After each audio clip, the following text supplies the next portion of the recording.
The evening air in Milbrook carried a weight that seemed heavier than usual. Rain fell in steady sheets, turning the forest path into a slick ribbon of mud that wound its way through the towering pines. Ethan Wright's truck crawled along the narrow road, headlights cutting through the darkness as branches scraped against the windows like desperate fingers. The cabin loomed ahead, a dark silhouette against the night sky, its weathered timbers nearly invisible in the gloom. Ethan killed the engine and sat for a moment, listening to the rain drumming on the roof. The echo of laughter from the reading of the will still rang in his ears. His cousin's dismissive smiles, his sister Elizabeth's pitying glance, her husband Victor's barely concealed contempt. Poor Ethan, they'd whispered. All he got was that worthless old cabin. The family fortune, the house in town, the substantial savings, all divided among the others. And for him, this forgotten structure in the woods that no one had visited in years. As he stepped out into the rain, a flicker of movement caught his eye, a shadow passing behind one of the cabin's windows. Ethan froze, water streaming down his face. The cabin had been empty for months, ever since his grandfather, James, had been moved to the nursing home where he spent his final days. No one should be there. His military training kicked in. He moved silently toward the porch, eyes scanning the perimeter. Near the bottom step, something dark glistened on a fallen leaf. Ethan crouched down, touching it with his fingertip. Blood, fresh enough to still be wet despite the rain. And beside it, a clear boot print pressed into the mud, too large to be his grandfather's, with a tread pattern he didn't recognize. Approaching the door, he spotted signs of forced entry, scratch marks around the lock. The frame splintered slightly. Someone had broken in and might still be inside, or had fled just minutes before his arrival. The rain intensified as Ethan stood on the threshold of his inheritance, a place that had already proven more mysterious than anyone in his family had imagined. Ethan Wright had never considered himself a fortunate man, but he'd always been prepared. 15 years in military intelligence had taught him to expect complications. 3 combat tours had taught him to handle them. The small flashlight from his pocket cast a narrow beam as he cautiously entered the cabin, his other hand resting near the hunting knife at his belt. At 38, Ethan carried himself with the composed vigilance of someone who had seen too much to be easily surprised. His dark hair was cut short, practical rather than stylish, and the lines around his eyes spoke of squinting through sandstorms and sleepless nights. 6 months ago, he had been a respected curator at the National History Museum, specializing in military artifacts and decryption. Now he was unemployed, freshly divorced, and standing in a cabin that smelled of dust and old wood. The beam of light swept across the main room. Nothing seemed disturbed at first glance. The furniture, solid, handmade pieces that had been there since before Ethan was born, stood like patient sentinels. Bookshelves lined one wall filled with volumes on European history, military campaigns, and cryptography. His grandfather's interests had always been specific and scholarly. Ethan moved deeper into the cabin, checking each room methodically. The kitchen with its wood-burning stove, the small study with its desk of scarred oak, the bedroom with its narrow iron-frame bed, still neatly made with military precision. Whoever had broken in seemed to have left without taking anything obvious. But why come at all? The cabin held nothing of conventional value. As he returned to the main room, memories surfaced unbidden. Summers spent here with his grandfather, learning to fish in the nearby stream, studying maps spread across the dining table, deciphering simple codes James had created to entertain him. While other boys his age played video games, Ethan had learned about historical ciphers and battlefield tactics from a man who spoke rarely but always with purpose. "Remember, Ethan," his grandfather would say in that graveled voice that commanded attention without raising its volume, "history is poison to liars, but power to those who preserve the truth." At the time, it had seemed like the philosophical musings of an old soldier. Now, standing in the cabin his grandfather had specifically left to him, bypassing his own children, Ethan wondered if there had been more behind those words. The funeral had been sparsely attended. James Wright had outlived most of his contemporaries, and at 92 had become something of a recluse. The family came, of course, more out of obligation than affection. James had never been an easy man to love, demanding, secretive, and seemingly obsessed with his privacy. He'd been viewed as eccentric at best, miserly at worst. During the reading of the will, the shock had been palpable when James's substantial savings and townhouse were divided equally among his children, while the cabin and all contents therein were left specifically to Ethan. His cousin Catherine had leaned over during the ensuing murmurs. "Grandfather always said this place was worth more than gold," she'd whispered. "We thought he was just being sentimental. Now I wonder if he knew something we didn't." Ethan continued his inspection of the cabin, noting details he'd never paid attention to as a child. The floor seemed unusually solid for a structure this old, with none of the creaking and settling he would expect. When he knocked against certain sections, they produced a distinctly hollow sound. He was examining the stone fireplace when his phone buzzed. Elizabeth's name flashed on the screen. "Are you at the cabin?" she asked without preamble. "Just arrived. Victor thinks you should consider selling it. The land alone could be worth something if properly developed." "I've been here less than an hour, Elizabeth." "Of course, take your time. But remember, the family should have some say in what happens to grandfather's things." After ending the call, Ethan stood in the center of the room, feeling the weight of expectations he had no intention of fulfilling. His grandfather had chosen him for a reason. Until he understood why, the cabin would remain exactly where it was. The town of Milbrook sat nestled in Hemlock Valley like a pebble at the bottom of a stream, small, weathered, and seemingly permanent. Founded in the 1890s as a logging outpost, it had transformed after World War II when several veterans, including James Wright, had settled there seeking quiet and isolation. The single main street hosted a handful of businesses: a diner, a small grocery store that doubled as the post office, a hardware store, and a gas station that had seen better days. Ethan drove into town the next morning, needing supplies and information. The cabin's location, 7 miles from town at the northern edge of the valley where forest met the national parkland, made it ideal for someone who valued privacy. The road that led to it wasn't even marked on most maps. Local legends spoke of buried treasure from the original settlers, tales that had fueled countless amateur excavations over the decades. More interesting to Ethan were the rumors about government activities in the area during the Cold War, whispers of safe houses and classified operations that had never been confirmed. James Wright had arrived in 1946, purchasing the land and building the cabin with his own hands. He'd worked various jobs in town but frequently disappeared on trips to Europe that he never explained. He would return with small, carefully wrapped packages that went straight into the cabin, fueling decades of speculation among the townsfolk. Ethan parked outside Milbrook General Store, a 2-story clapboard building with a worn wooden sign. Inside, the store smelled of coffee and cinnamon, shelves stocked with a practical selection of groceries and household items. At the counter stood Margaret Foster, a woman in her early 70s with silver hair pulled back in a neat bun and eyes that missed nothing. "You're James Wright's grandson," she said immediately. Not a question, but a statement of fact. "Ethan Wright," he confirmed, extending his hand. Her grip was firm, her gaze appraising. "Margaret Foster, your grandfather was a customer for over 50 years. He spoke of you often." Something in her tone suggested more than casual acquaintance. Ethan decided to be direct. "Did you know him well?" "As well as anyone could know James," she replied with a small smile. "He wasn't one for sharing his thoughts freely, but we were friends, yes." She glanced around the nearly empty store before lowering her voice. "He left something for you. Asked me to hold it until you came looking." She disappeared into a back room, returning moments later with a sealed envelope and a leather-bound journal.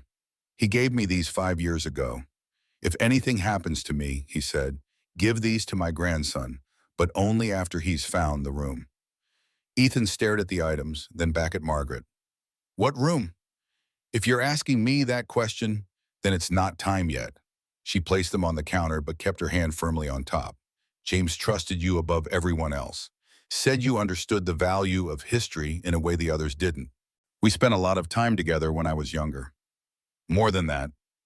Margaret's expression grew serious. "He believed you had the right mind for what he called the responsibility, whatever that means." She slid the items toward him. "When you find the room, read these." "Not before." Ethan placed the envelope and journal inside his jacket. "Is there anything else I should know?"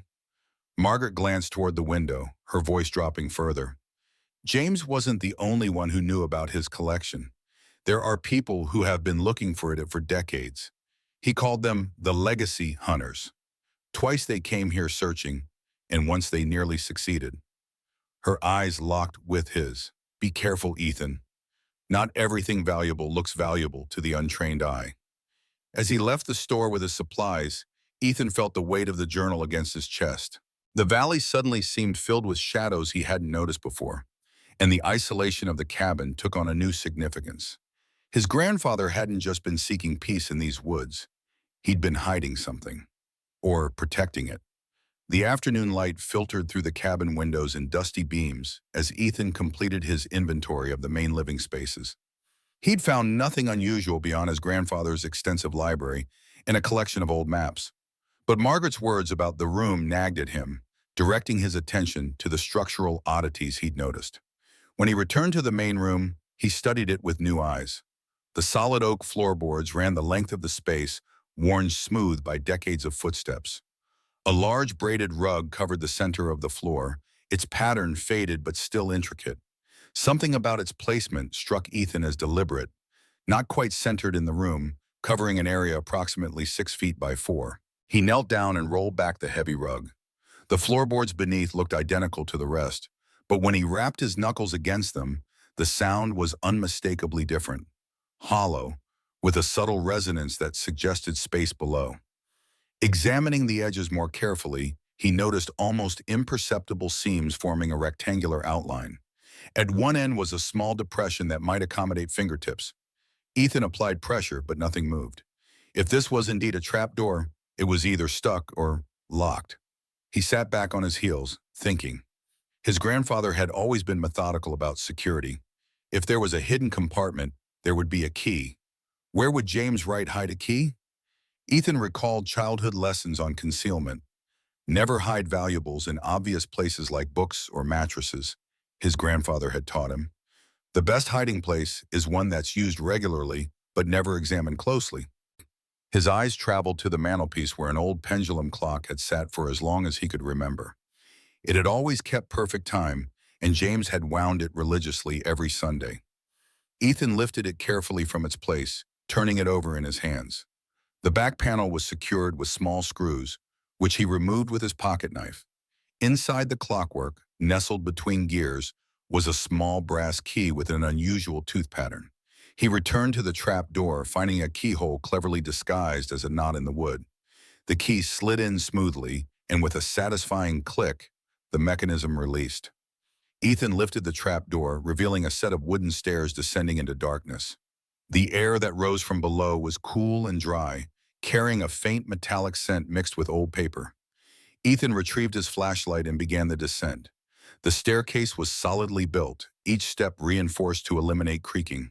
At the bottom, he found himself in a room approximately 15 feet square, with a ceiling just high enough for him to stand upright.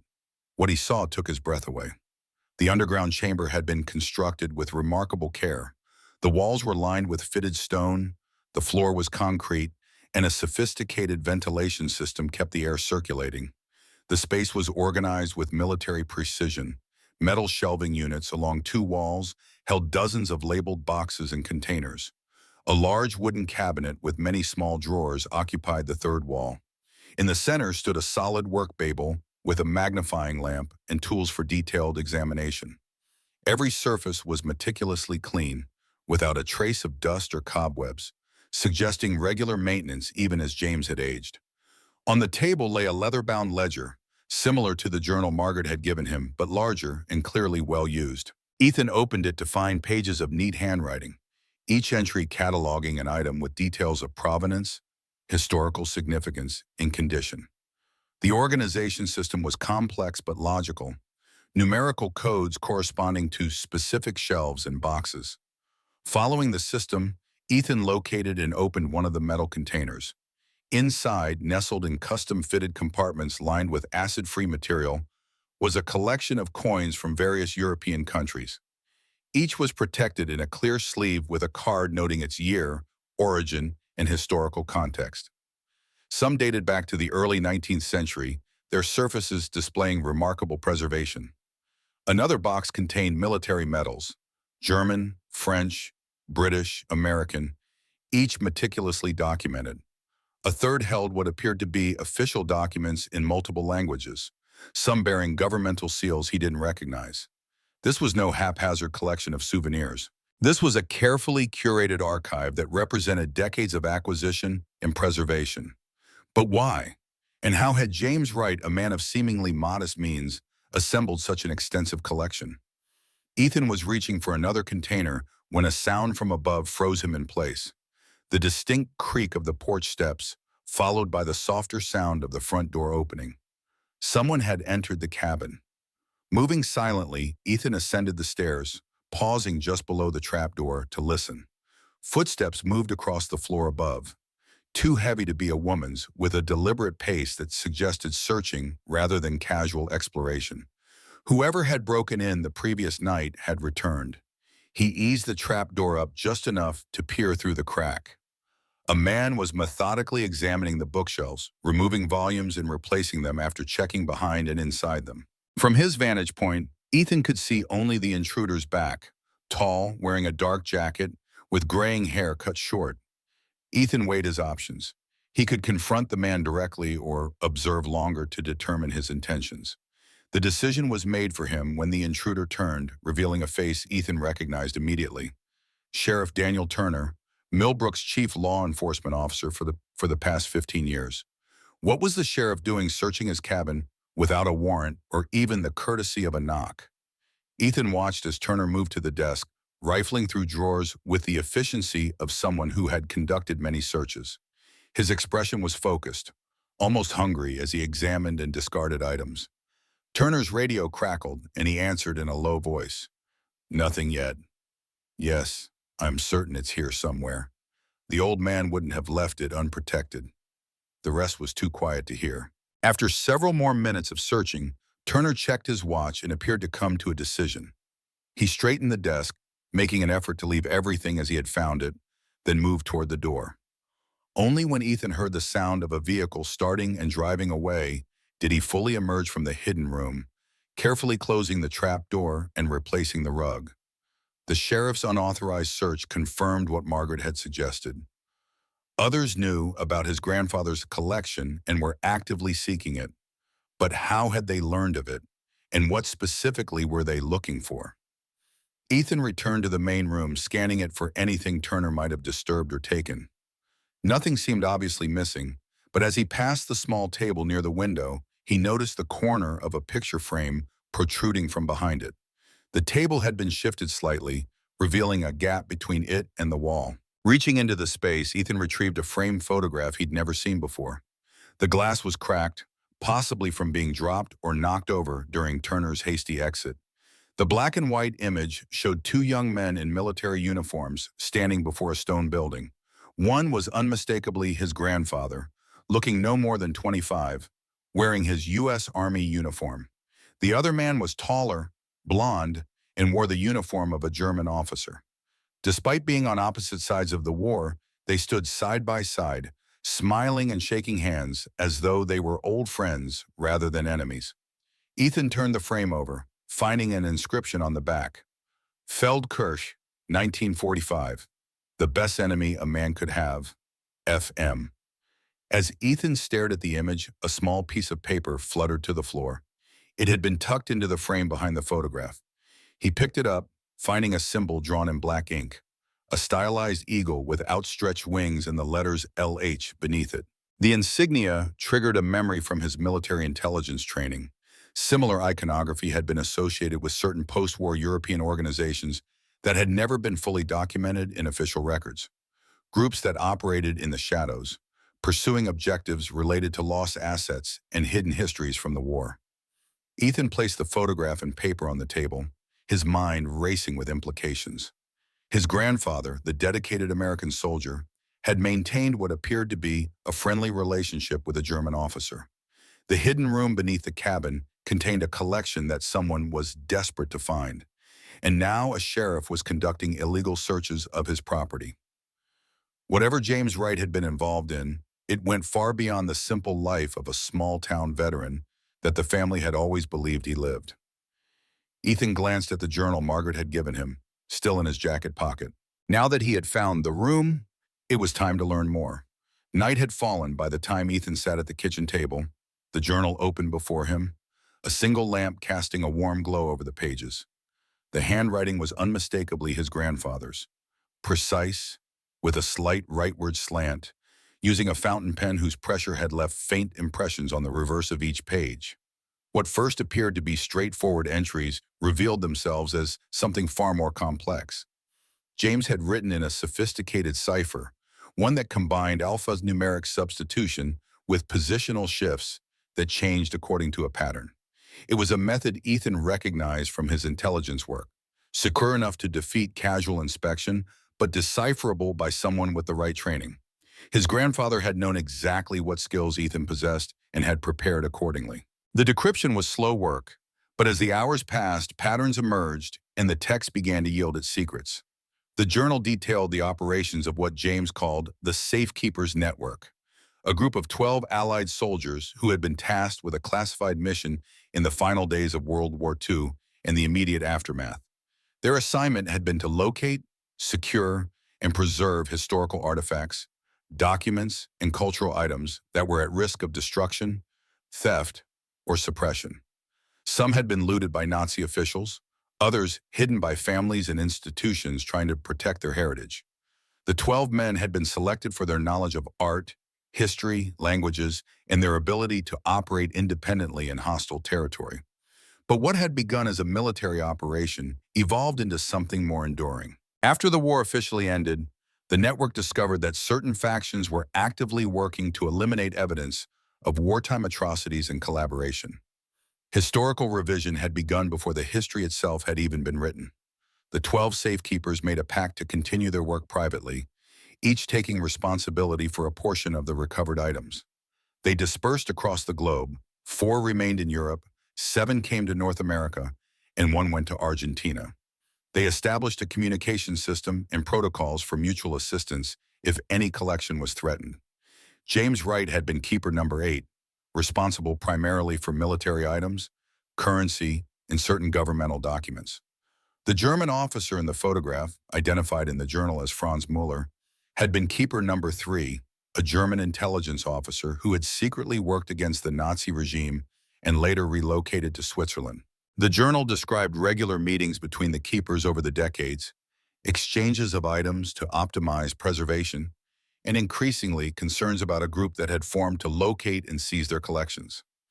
James referred to them as the legacy hunters, descendants and sympathizers of high-ranking Nazi officials who sought to erase evidence of war crimes while recovering valuable items that had been lost. They are not merely collectors or revisionists, James had written. They are the inheritors of an ideology that nearly destroyed Europe.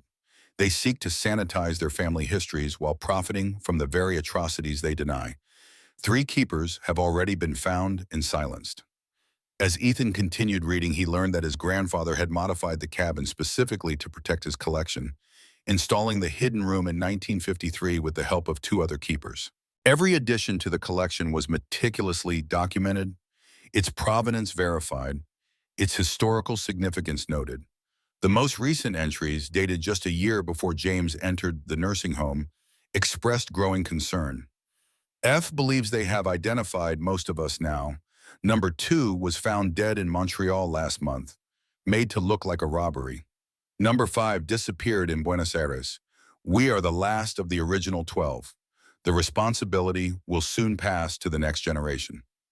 The final page contained a direct address. Ethan, if you are reading this, then you have found the room and Margaret has fulfilled her duty. The collection is now your responsibility. There are still 3 items missing. The ledger will show which ones. Trust no one in authority in Milbrook. The hunters have established presence here. Margaret knows the location of the secondary cache. The greatest danger will come from those who present themselves as friends. Remember what I taught you about Feldkirch. Ethan closed the journal, his mind reeling with implications. The grandfather he thought he knew, the quiet, sometimes stern old soldier, had been part of a global network dedicated to preserving historical truth. For over 70 years, James Wright had been guardian of items that powerful people wanted desperately to suppress or possess. And now that responsibility had fallen to Ethan. He returned to the hidden room, examining the collection with new understanding. Following the catalog system in the ledger, he began a systematic inventory. Each box, each drawer revealed items of extraordinary historical significance, not necessarily in monetary value, though some pieces were undoubtedly valuable, but in what they represented. There were intelligence reports documenting Nazi activities that had never appeared in official records.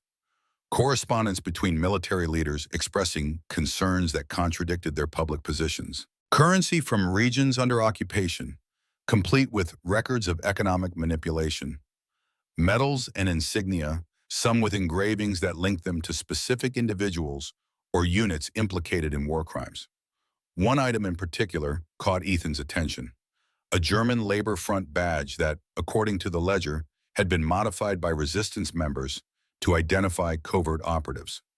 To casual inspection, it appeared to be a well-made counterfeit, but James's notes indicated it was actually authentic, but deliberately altered to appear counterfeit. A double deception that had allowed its wearer to prove their true allegiance to resistance contacts while maintaining cover if discovered by Nazi officials. The complexity and historical significance of the collection was overwhelming. These weren't just artifacts. They were physical evidence of a history that certain people had been trying to erase for 7 decades. As morning light began to filter through the ventilation system, Ethan made his decision. He would honor his grandfather's legacy by continuing the work of the safekeepers. But first, he needed to understand the extent of the threat he was facing. He carefully replaced everything and ascended the stairs, securing the trapdoor behind him. After brewing a strong pot of coffee, he began planning his next steps. The reference to a secondary cache suggested there was another hiding place, possibly containing the most sensitive items. Margaret knew its location, and the warning about authorities in Milbrook pointed directly to Sheriff Turner. Ethan was preparing to return to town when the sound of an approaching vehicle reached him. Through the window, he saw a black SUV pulling up in front of the cabin. The man who emerged was instantly recognizable: Victor Reed, Elizabeth's husband, dressed in an expensive suit that looked absurdly out of place in the forest setting. Victor's arrival marked the beginning of a confrontation Ethan had anticipated but hoped to delay. His brother-in-law had always been transparent in his ambitions and his disdain for what he called the sentimentality of the Wright family. As a senior loan officer at Milbrook's only bank, Victor had cultivated an image of sophisticated practicality that barely concealed his fundamental self-interest. Ethan opened the door before Victor could knock. "Bit far from your usual haunts, aren't you?" Victor's smile didn't reach his eyes. "Elizabeth was concerned about you, all alone out here." He glanced past Ethan into the cabin. "May I come in? It's been years since I've seen the old place." Reluctantly, Ethan stepped aside. Victor entered, his gaze sweeping the room with poorly concealed calculation. "Quaint, very authentic, though I imagine it gets quite cold in winter." "It has a good heating system. Grandfather modernized it over the years." Victor nodded absently, moving further into the space, examining items with the air of an appraiser. "You know, there's been considerable interest in properties around the valley lately. Developers looking to build vacation homes. This land alone could fetch a substantial sum. I'm not interested in selling." Of course, just thinking aloud." Victor ran a finger along the spines of books on the shelf. "Have you found anything of interest here? Family mementos, perhaps? Items of historical value?" The deliberate emphasis on the last words confirmed what Ethan already suspected. Victor wasn't here on a casual visit or out of family concern. He was fishing for information about the collection. "Just books and old furniture," Ethan replied evenly. "Grandfather lived simply." Victor's expression hardened slightly. "That's the curious thing, isn't it? James always lived like a man of modest means, yet he traveled extensively, particularly to Europe. One has to wonder where that money came from, or where it went. He was frugal and invested wisely. Perhaps," Victor moved toward the desk by the window, "or perhaps there was more to the old man than he let on. There have been rumors in town for years about his activities during and after the war, collections of valuable items, connections to European museums and private collectors." Ethan maintained a neutral expression, though internally his suspicions deepened. How much did Victor know, and from whom had he learned it? "Sounds like small-town gossip to me." Maybe, but I've worked in banking long enough to recognize when assets are being quietly moved. Victor turned to face him directly. Let's be frank, Ethan. If James left anything of significant value here, anything that rightfully belongs to the entire family, it would be in everyone's best interest to bring it into the open. The will was quite clear. The cabin and its contents were left to me. Legal technicalities can be addressed. Victor's tone grew harder. Elizabeth feels, and I agree, that if there are hidden assets, they should be properly evaluated and distributed. James was her father too. Ethan was about to respond when a creaking sound came from beneath Victor's feet. His brother-in-law had stepped directly onto the area covering the trapdoor. The sound wasn't loud, but in the tension of the moment, it seemed to fill the room. Victor looked down, then back at Ethan, his eyes narrowing. He shifted his weight, producing another subtle creak. Slowly, he moved aside and crouched down, fingers tracing the edge of the rug. Interesting flooring choice, he said quietly. Different from the rest of the cabin, isn't it? Ethan moved forward. It's all original. Now, if you're finished with your inspection, I'm just getting started. Victor stood, abandoning all pretense of casual interest. There's something under this floor, isn't there? A storage space? A safe? His eyes gleamed with sudden intensity. This is it, isn't it? Where he kept everything? I think it's time for you to leave, Victor. You can't keep this to yourself, Ethan.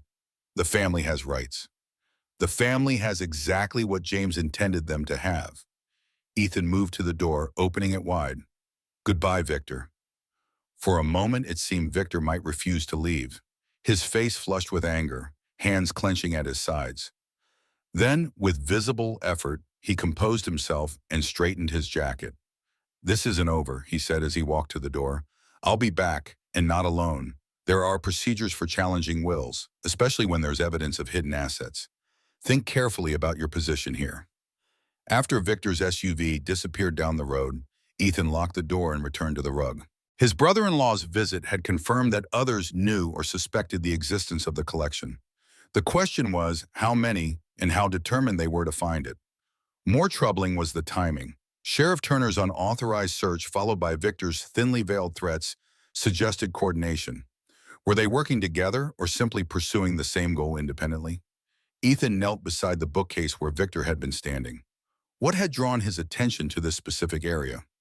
Examining it more carefully, he noticed a slight discoloration on one of the wooden panels that formed the back of the shelving unit. Pressing against it produced a soft click, and a section of the panel swung inward, revealing a small hidden compartment. Inside was a metal lockbox, about the size of a thick hardcover book. It had no visible keyhole, only a combination dial with numbers from 0 to 99. Ethan carried it to the table, turning it in his hands. The craftsmanship was exceptional, the metal cold and heavy in his grip. What would his grandfather have used as the combination? Birthdays were too obvious, military service numbers too easily researched. Then he remembered the inscription on the photograph. Feldkirch, 1945. His grandfather's final journal entry had specifically mentioned remembering what he'd taught Ethan about Feldkirch. During one summer visit, James had told him about a meeting in the Austrian town of Feldkirch, where he had first encountered Franz Müller. The date had been May 12, 1945, just days after the German surrender. Sometimes, James had said, the most important dates are the ones history books forget. Ethan tried the combination 12:05:45, nothing. He reversed it, 45:05:12. The dial moved smoothly, and with the final number, a satisfying click indicated the mechanism had released. Inside the box were several folded documents with Top Secret, Operation Safekeep stamped across their headers. They detailed the official authorization for the original mission, including the names and service records of all 12 safekeepers. James Wright and Franz Müller were listed, along with men from Britain, France, Canada, and several other allied nations. Beneath these was a more recent document, a letter from Franz Müller to James, dated just 2 years earlier. The handwriting was shaky but legible, the paper high-quality stationery with a Swiss watermark. My old friend, it began, I fear our long watch is coming to an end. The legacy hunters have found Gabriel in Montreal and Alejandro in Buenos Aires. They are closer than ever to completing their list of the original 12. L has identified G's location, and I believe they will move against him soon. I have transferred my remaining items to secure locations and destroyed all records of their whereabouts except those I've shared with you. E remains our final hope. Have you prepared him? Does he understand what we've done and why it matters? The truth has never been more vulnerable than it is now when lies are accepted as alternative facts rather than the deceptions they are. I will hold my position as long as possible. If you do not hear from me again, you will know they have succeeded. Protect what remains, old friend. History depends on it. The letter was signed simply FM, and below the signature was a postscript. Remember Feldkirch. Ethan carefully refolded the letter, his sense of responsibility deepening. Franz Muller had almost certainly been referring to him as E, their final hope. His grandfather had been preparing him for this role for decades, though Ethan had never recognized it for what it was. The summer lessons in codes and history, the emphasis on verification and documentation, the stories about the war that went beyond what textbooks contained, all of it had been training. The references to Eleanor and G were likely other safekeepers or their descendants. If the legacy hunters were systematically locating and eliminating the original members, then James's death, though attributed to natural causes, took on a more suspicious aspect. Had they reached him too? Was that why he had been so urgent about ensuring Ethan would find the hidden room? Another document in the lockbox listed all known members of the legacy hunters as of 2018. The organization was described as comprising approximately 30-40 active members, primarily descendants of high-ranking Nazi officials and sympathizers, with established cells in Argentina, the United States, Canada, and several European countries. Their primary objectives were identified as recovery of looted assets, suppression of incriminating historical documentation, and elimination of witnesses and evidence related to war crimes. Near the bottom of the list, a name jumped out. Turner D. Milbrook, USA, grandson of SS Sturmbannführer Heinrich Vogler, active member since 2010. Sheriff Daniel Turner was not just aware of the collection. He was a legacy hunter himself, positioned in Milbrook specifically to monitor James Wright and eventually secure his collection. The pieces were falling into place with disturbing clarity. Turner's unauthorized search, Victor's suspicious knowledge and sudden interest, the warning in James's journal about trusting no one in authority in Milbrook. Even Margaret's cautious manner when handing over the journal made more sense now. Ethan returned the documents to the lockbox and concealed it once more in the hidden compartment. Night was falling, and he needed to secure the cabin before continuing his investigation. Tomorrow he would return to town and speak with Margaret about the secondary cache James had mentioned. As he checked the locks and windows, Ethan felt the weight of 70 years of secrecy settling onto his shoulders. 12 men had dedicated their lives to preserving historical truth. Now it seemed he was the last line of defense for that legacy. Outside, the forest had grown dark, the trees standing like silent sentinels around the cabin. Somewhere among them, Ethan knew, were secrets his grandfather had protected with his life. And somewhere, perhaps closer than he realized, were people determined to ensure those secrets never came to light.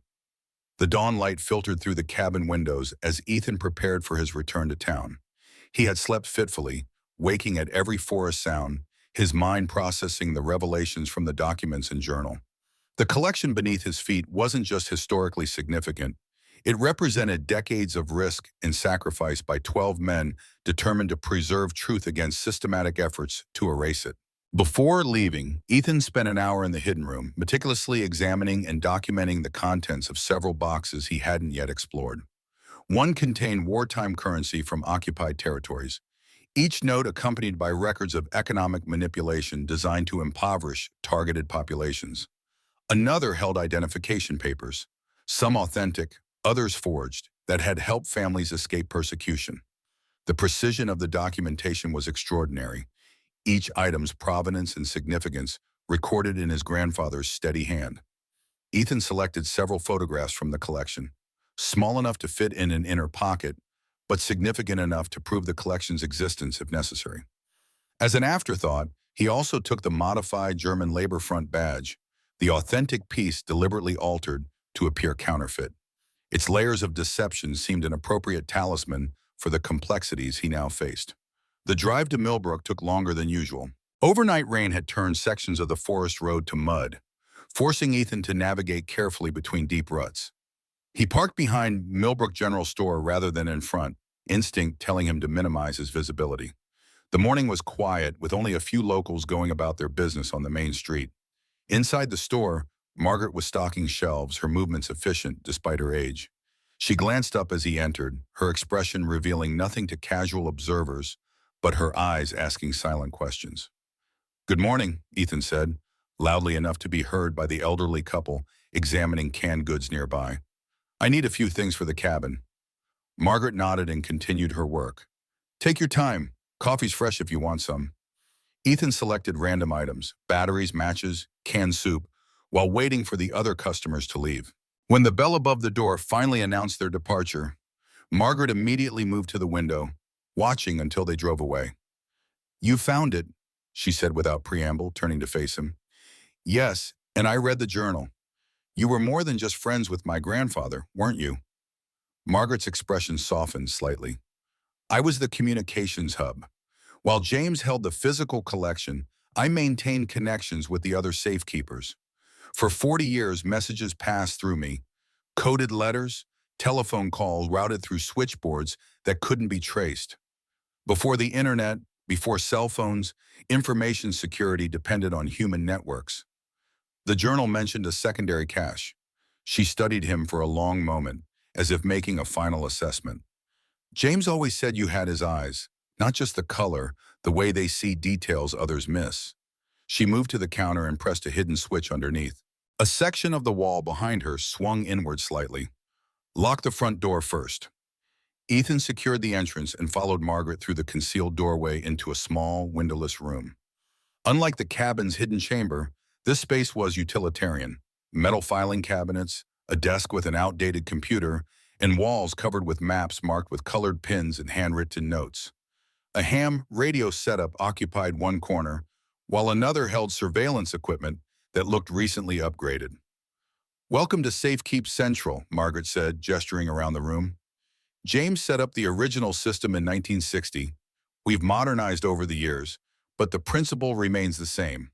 Analog redundancy for critical information, distributed storage to prevent complete loss if any location is compromised. You've been running this operation for decades without anyone in town knowing. Milbrook was chosen for a reason, Ethan. Remote but accessible. A population that values privacy and minds its own business. And strategically positioned between major cities where the legacy hunters established their American operations." She moved to one of the filing cabinets, unlocking it with a key from around her neck. "The secondary cache isn't a single location. It's a distributed system, items hidden in multiple places within a 20-mile radius, each one only known to James and one backup keeper. I know 3 locations. Franz knew 3 different ones. The system ensures no single person could betray the entire collection. And now? Now James is gone. Franz hasn't responded to our scheduled check-in for 3 months. And the legacy hunters have become more active than they've been in decades." She removed a file and spread its contents across the desk. "These are surveillance photos taken over the past year. Sheriff Turner meeting with these men, known legacy members from Chicago and Boston. This one," she pointed to a tall, white-haired man in an expensive suit, "is Richard Vogler, Turner's second cousin and the current leader of the North American branch." Ethan examined the photos. They were high quality, clearly taken with professional equipment. "How did you get these?" James wasn't the only safekeeper who settled in this region. Robert Cleary, keeper number 10, lived in the next county. When he died in 2002, his daughter Caroline continued his work. She's a photojournalist with access to resources we needed. Margaret tapped another photo showing Victor speaking with Turner outside the bank. "Your brother-in-law has been meeting regularly with Turner for the past month. The timing coincided with James's decline in health. Victor visited the cabin yesterday. He seemed to know about the collection, or at least suspect its existence." Margaret's expression darkened. "That's concerning. Turner we've been watching for years, but if Victor is involved, it suggests their network is expanding locally."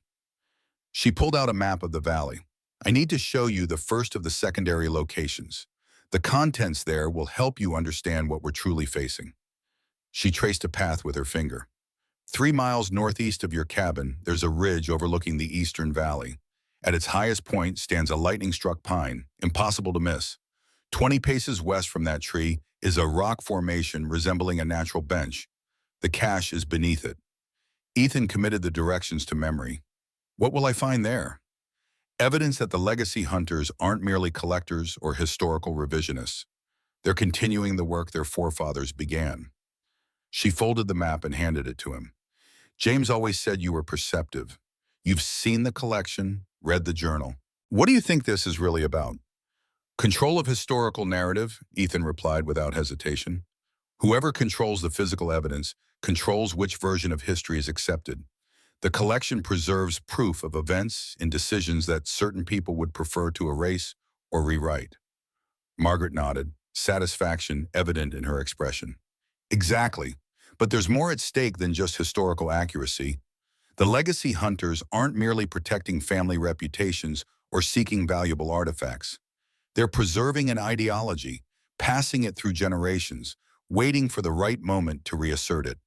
What James and the others gathered isn't just evidence of what happened. It's a warning about what could happen again. A sound from the store, the front door handle turning against the locked door, interrupted their conversation. Margaret quickly closed the file and returned it to the cabinet. Go out through the back, she whispered. Visit the ridge location today if possible. I'll contact Caroline. You'll need her help soon. As Ethan slipped out the rear exit, he heard the bell above the front door jingling. Through the narrow side window, he caught a glimpse of Sheriff Turner entering the store, his expression set in what appeared to be friendly concern, but with eyes that missed nothing.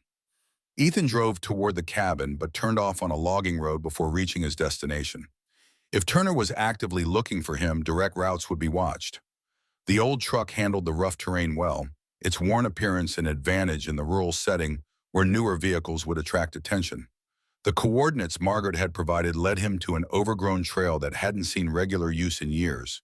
He parked in a dense grove of trees and continued on foot, using his military training to move quietly through the forest while maintaining awareness of his surroundings. The ridge rose gradually before him, its upper reaches offering glimpses of the valley beyond, through breaks in the tree line. After 20 minutes of steady climbing, he spotted the lightning-struck pine Margaret had described, its upper thirds shattered and blackened, standing like a sentinel against the sky. Following her directions, Ethan paced carefully westward, counting steps until he reached a natural rock formation that indeed resembled a rough bench. The area around it showed no signs of recent disturbance, the ground cover of pine needles and moss undisturbed by human traffic. The bench consisted of a flat stone slab approximately 4 feet long, resting on smaller rocks. Examining it closely, Ethan noticed subtle tool marks on the underside. This natural-looking formation had been deliberately constructed. He braced himself and pushed the slab sideways, revealing a cavity beneath lined with waterproof material. Inside was a metal case secured with a combination lock similar to the one in the cabin. Using the same combination, 450512, Ethan opened it to find a sealed waterproof pouch containing documents in a small, portable hard drive. The documents were photographs and transcripts of meetings held between 1970 and 2018, chronicling the activities of the Legacy Hunters organization. What began as an informal network of families seeking to reclaim possessions lost during the war had evolved into something far more structured and ideologically driven. By the 1980s, they had established a formal leadership hierarchy, recruitment protocols, and strategic objectives that went beyond mere historical revisionism. Most disturbing were the transcripts from their most recent gatherings, outlining what they called the reclamation, a coordinated effort to gain influence in academic institutions, media organizations, and local governments. Their stated goal was to create an environment receptive to historical reinterpretation once the obstacles had been removed. The obstacles were clearly identified as the remaining safekeepers and their collections. A handwritten note from James, dated just months before his death, was clipped to the final transcript.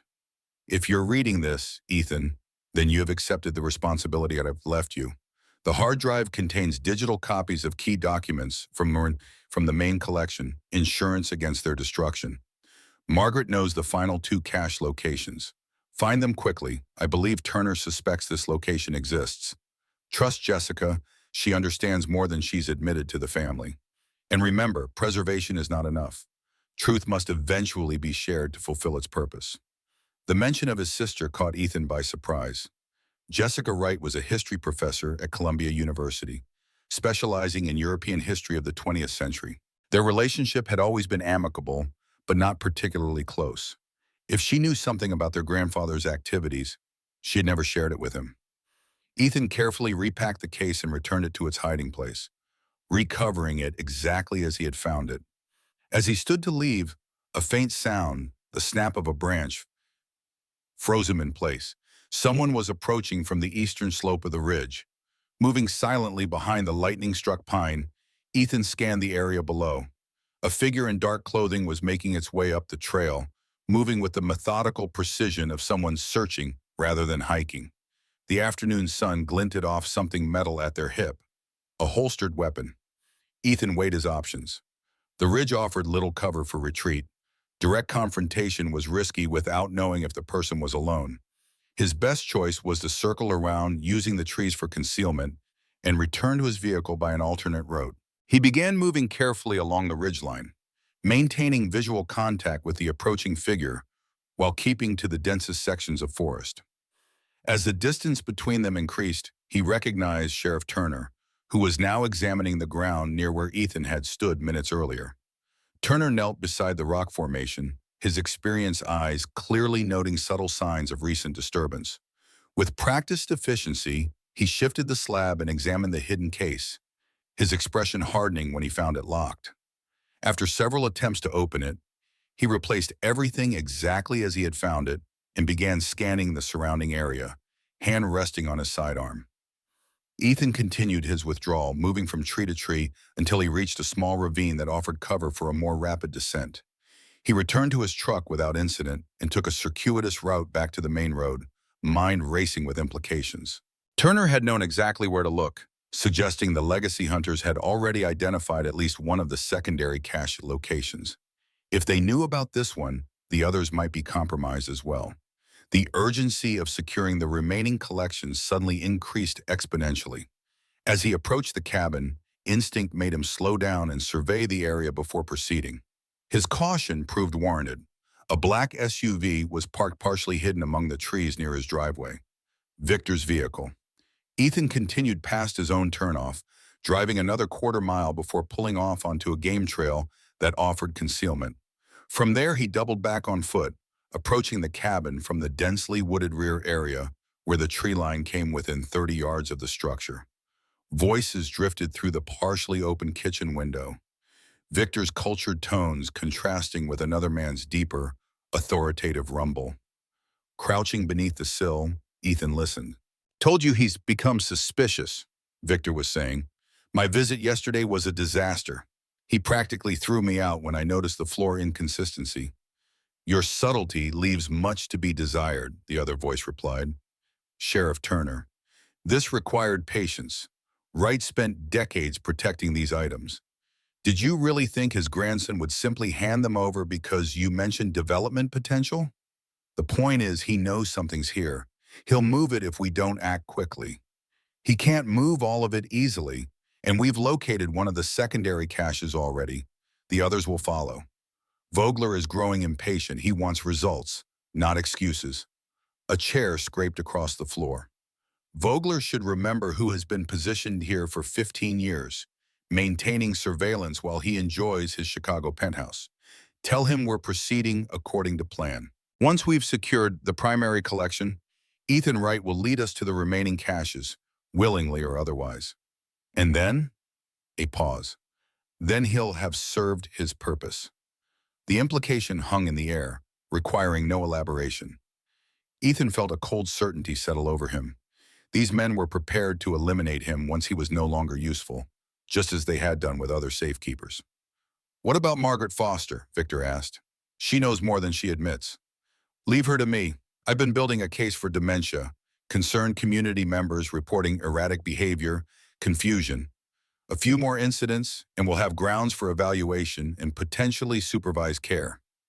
Once removed from her store, her effectiveness ends." Their voices moved toward the front of the cabin, and Ethan heard the door open and close. He remained motionless until the sound of the SUV faded into the distance, then cautiously approached the cabin, alert for any signs of surveillance equipment or traps. Inside, he found evidence of a thorough search. Books slightly out of alignment, cushions not quite returned to their original positions, subtle disturbances that most would miss, but his trained eye immediately detected. They had been methodical but hadn't discovered the trapdoor beneath the rug. Not yet. Ethan knew his window of opportunity was narrowing. Turner and Victor would return, likely with reinforcements and a more aggressive approach. The collection needed to be secured and the most critical evidence distributed to ensure its survival. He retrieved his phone and dialed Jessica's private number. She answered on the third ring. "Ethan, this is unexpected. I need to speak with you about grandfather," he said, keeping his language deliberately vague in case of monitoring. "There's a situation at the cabin that requires your expertise." A brief silence followed. Does this concern his European interest? The careful phrasing confirmed what James had written. Jessica knew something. Yes, particularly his relationship with FM. Another pause. "I have a conference tomorrow, but I can postpone. I'll drive up tonight. Don't discuss this further by phone." After ending the call, Ethan moved quickly. He descended into the hidden room and began organizing the most historically significant items, photographing each with his phone before packing them in a weatherproof bag. The complete collection was too extensive to move quickly, but the most crucial evidence needed immediate protection. As he worked, he reflected on the depths of his grandfather's foresight. James Wright had spent decades preparing for this moment, creating the hidden room, establishing the secondary caches, maintaining the network of trusted allies, and even grooming Ethan himself with the skills he would need. What had seemed like summer lessons and a grandfather's eccentricities had been deliberate training for the role Ethan now found himself fulfilling. By late afternoon, he had secured the essential items and returned to town, taking an indirect route and watching carefully for any signs of surveillance. This time, he avoided the main street entirely, parking behind an abandoned feed store 2 blocks from Margaret's and approaching on foot through back alleys. He found her in the communications room, speaking urgently into an encrypted satellite phone. She acknowledged his presence with a nod, but continued her conversation. "Need to accelerate the timetable. Turner found the ridge location." "Yes, exactly. I'll send the signal tonight. 24 hours maximum." She ended the call and turned to Ethan. "They're moving faster than we anticipated. Turner was at the ridge." "I know, I saw him there." Ethan described his narrow escape and the conversation he'd overheard at the cabin. "They're planning to take you out of the equation as well, building a case for dementia to have you removed from the store." Margaret's expression hardened, but she showed no surprise. "A predictable tactic.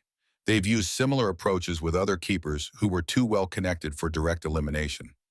She moved to a filing cabinet and removed a sealed envelope. "This contains access information for a secure storage facility in Burlington. I've already transferred critical communication records there. You'll need to consolidate the collections quickly. Jessica is driving up tonight. Grandfather's note said to trust her." Jessica has been aware of James's work for years.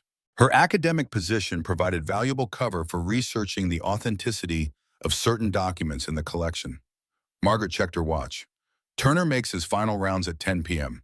Once he's completed them, you'll have approximately 2 hours before he checks the ridge location again. That's your window to access the third cache." She spread a topographical map across the desk, indicating a location approximately 5 miles southwest of the cabin. "There's an old hunting cabin here, abandoned since the 1990s when the area was incorporated into the nature preserve. Behind it, a small stream cuts through a rock formation. Follow it upstream for about 50 yards to a waterfall. The watchtower is in a natural cavity behind the water."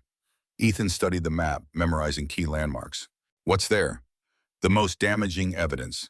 Documentation directly linking current legacy hunter members to their Nazi ancestors, including authenticated letters, photographs, and financial records showing the transfer of looted assets through Swiss banks to American corporations. If this material were made public, several prominent families would face not only public disgrace but potential legal action for possession of stolen property. No wonder they're desperate to find it. More than desperate. The legacy hunters have maintained their position through carefully cultivated respectability. These documents threaten not just their reputations, but their very identity as upstanding citizens who've overcome unfortunate family histories. Margaret's eyes narrowed. Turner's grandfather wasn't just any SS officer. He was directly involved in the seizure of cultural artifacts and financial assets from Jewish families in Austria. The documentation in that cache proves Turner's family fortune originated from those thefts. The communications equipment suddenly crackled to life. 3 short bursts followed by a long tone. Margaret moved quickly to the receiver, listening intently before jotting down a series of numbers. That's Caroline's emergency signal. Turner is mobilizing. He's called in 3 deputies for an unscheduled night patrol and requested backup from the county sheriff's office, citing potential drug activity in the National Forest area. She looked up grimly. They're creating pretext for a comprehensive search. We've lost our window. They're moving tonight. Ethan's mind raced through tactical options. I need to get to the waterfall cache immediately before they coordinate their search patterns. You won't make it back to your truck without being seen. They're watching all vehicles entering or leaving town. Margaret moved to a closet and pulled out a set of camouflage clothing and a backpack. There's another way, an old trapper's path that runs behind the commercial district. It connects to the Forest Service trails a mile south. It's longer but completely avoids roads. As Ethan changed into the offered clothing, Margaret loaded the backpack with essentials: water, energy bars, a first aid kit, and a satellite phone. Once you secure the cache, don't return to the cabin or town. There's a rendezvous point marked on the map, an old fire watchtower on Wilson Peak. Caroline will meet you there at dawn. What about you? Margaret's expression softened momentarily. I've been preparing for this possibility for 40 years, Ethan. There are protocols in place. She removed a small flash drive from around her neck. This contains the complete communication records of the Safekeepers network. Every message, every transfer, every member. If everything else is lost, this preserves the truth of what we did and why. She pressed it into his hand. James believed in you completely. Ethan understands the weight of history, he told me once. He knows that truth isn't just about facts. It's about the courage to preserve them when lies are more comfortable. The sound of a vehicle pulling up outside interrupted them. Margaret glanced at the surveillance monitor showing Sheriff Turner's patrol car parking in front of the store. Go, now. The back exit leads to the storage area. There's a door behind the shelving that opens to the alley. She squeezed his arm once, her grip surprisingly strong. Find Jessica. Complete the mission. Remember what's at stake. Ethan moved quickly through the indicated route, emerging into a narrow alley just as he heard the bell above the store's front door announcing Turner's arrival. The evening shadows provided cover as he made his way to the trapper's path Margaret had described. Barely visible now, overgrown from years of disuse but still discernible to trained eyes. He set a steady pace, balancing speed with stealth, using the fading light to his advantage. The route climbed steadily upward before joining a wider Forest Service trail marked with faded blue blazes. From there, Ethan moved deeper into the wilderness, guided by the map and his own experience in woodland navigation. Night had fully descended by the time he approached the abandoned hunting cabin. The structure was little more than a shell now, its roof partially collapsed, wildlife having reclaimed much of the interior. Behind it, just as Margaret had described, a small stream cut through a rocky outcropping, the sound of rushing water masking his footsteps. Following the stream upward required careful footing on slippery rocks. The waterfall came into view after approximately 50 yards, not large, perhaps 15 feet in height, but creating enough of a curtain to conceal whatever lay behind it. Ethan studied the area carefully before approaching, alert for any signs of previous disturbance or surveillance equipment. Finding none, he worked his way around the side of the falls, discovering a narrow ledge that led behind the curtain of water. The natural cavity Margaret had mentioned was immediately apparent, a recess in the rock face approximately 4 feet high and 3 feet deep, its entrance partially obscured by mineral deposits built up over decades. Unlike the other caches, this one had no visible lock or security mechanism. Instead, the cavity appeared empty at first glance. Ethan examined it more thoroughly, running his hands along the interior surfaces until he felt a slight depression in the back wall. Applying pressure caused a section of the rock to shift inward, revealing a hidden compartment expertly crafted to blend with the natural formation. Within lay a waterproof case made of high-impact plastic, secured with both a combination lock and a keyed mechanism. The combination he knew, 450512, but the key presented a new challenge. He examined the lock carefully, noting its unusual configuration. Then, understanding dawned. Reaching into his pocket, he withdrew the modified German Labor Front badge he had taken from the main collection. Its stem, which would normally attach it to a uniform, was uniquely shaped. With careful precision, Ethan inserted it into the lock. It fit perfectly, and with a quarter turn, the mechanism released. Inside the case were exactly the materials Margaret had described. Meticulously organized documentation linking current legacy hunter members to their Nazi ancestors. Photographs of prominent American businessmen and politicians standing beside SS officers who shared their features. Financial records showing the transfer of assets from seized Jewish accounts to Swiss banks and then to newly established American corporations in the late 1940s and early 1950s. Correspondence between family members acknowledging their true heritage while constructing public personas of respectability. Most damning were the recent documents, meeting minutes from legacy hunter gatherings where they explicitly discussed strategies for historical revision, identifying academics who could be pressured or bribed, politicians who could be influenced, and methods for eliminating remaining obstacles to their narrative control. Sheriff Daniel Turner featured prominently in these materials.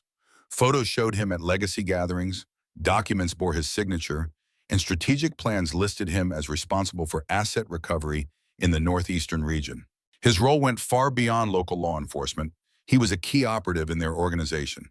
As Ethan carefully examined the contents, a distant sound caught his attention.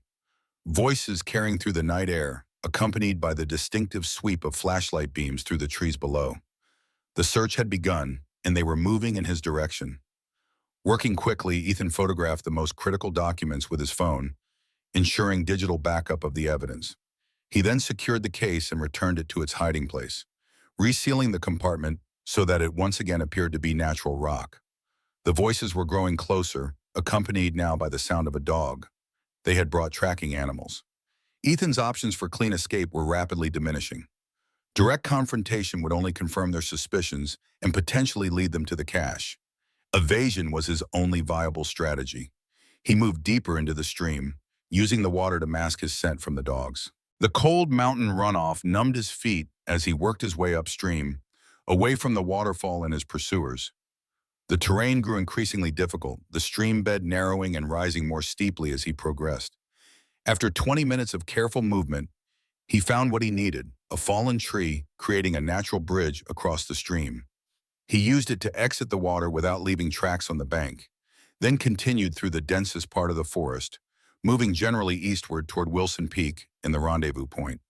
The night wore on as Ethan navigated the wilderness, guided by stars when visible through breaks in the canopy and his detailed knowledge of woodland movement. The sounds of pursuit faded and then disappeared entirely, suggesting the search had either moved in another direction or temporarily ceased. Dawn was still hours away when he reached the base of Wilson Peak. The fire watchtower stood silhouetted against the night sky, abandoned decades ago but still structurally sound. Ethan approached cautiously, circling the area twice to ensure no one had preceded him before beginning the climb up the metal stairs that spiraled around the tower's exterior. The observation room at the top offered a 360-degree view of the surrounding forest and, more importantly, clear sight lines to any approaching vehicles or personnel. Ethan settled into position, using the hours until dawn to review the photographs he had taken and formulate his next steps. The scale of what he had uncovered was staggering.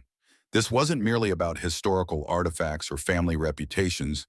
It was about an organized effort to manipulate public understanding of the past in service of a dangerous ideology. The legacy hunters weren't just collectors, they were the inheritors of a worldview that had once plunged Europe into darkness. And his grandfather, along with 11 other men, had dedicated their lives to ensuring that darkness could not return unchallenged. As first light began to break over the eastern horizon, Ethan spotted movement on the Forest Service Road. a vehicle approaching slowly with headlights off. He tensed, hand moving to the hunting knife at his belt, until he recognized the model and color. Jessica's blue Subaru. The vehicle parked at the base of the tower, and two figures emerged. Jessica, dressed in practical hiking clothes with her dark hair pulled back in a ponytail, and a younger woman Ethan didn't recognize, carrying professional camera equipment. He descended to meet them, embracing his sister briefly before turning to the stranger. "Ethan Wright," he said, extending his hand. "Carolyn Cleary," she replied with a firm handshake. "Keeper number 10's daughter. We've been expecting you." The rising sun cast long shadows through the fire tower as Ethan, Jessica, and Caroline settled into a tactical discussion. Though they had only just met, the gravity of their shared purpose created an immediate bond of trust. Carolyn Cleary moved with the confident efficiency of someone accustomed to high-pressure situations, her equipment organized in a manner that reminded Ethan of war correspondence he'd encountered during his military service. "Turner has the entire sheriff's department mobilized," Caroline explained, spreading satellite images across the floor of the observation platform. "They're conducting a systematic grid search of the area between your cabin and the Western Ridge, using the drug trafficking story as cover." "Are they close to the waterfall cache?" Ethan asked. "Not yet. They started from the townside and are moving west, but they've already found the ridge location. My long-range equipment captured this about 2 hours ago." She passed him a digital camera with an image on its display. Sheriff Turner and two deputies examining the metal case Ethan had replaced beneath the rock formation. Their expressions showed clear frustration at finding it locked. "They won't open it without the correct combination," Ethan said, "but now they know for certain the secondary caches exist." Jessica, who had been quietly examining Ethan's photographs of the waterfall documents, looked up with academic precision in her gaze. "These connection records between the legacy hunters and their Nazi ancestors are exactly what I've been trying to document for years.